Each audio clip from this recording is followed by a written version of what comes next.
tel lo chuan kanung zo lo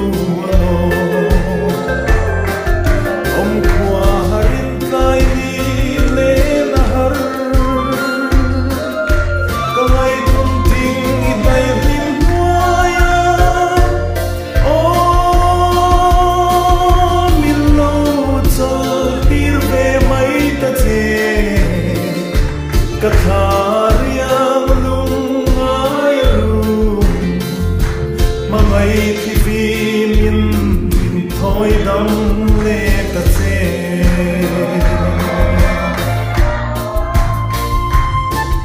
mala shoi tur pui mo si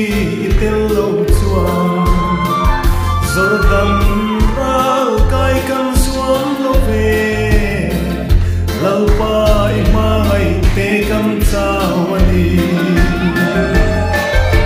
kanan ro nei le ni ka sam vel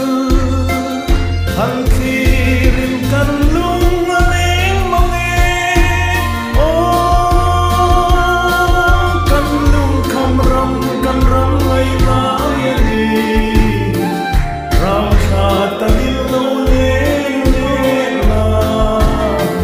min shuai kayam cheram tiam kanan ram oi chu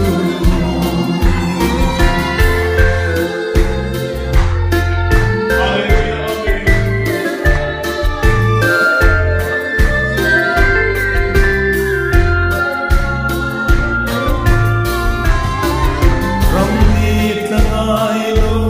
kan khen hun la chuan kan thoring na zong zong chol sanin lu piang ram le kan hoi to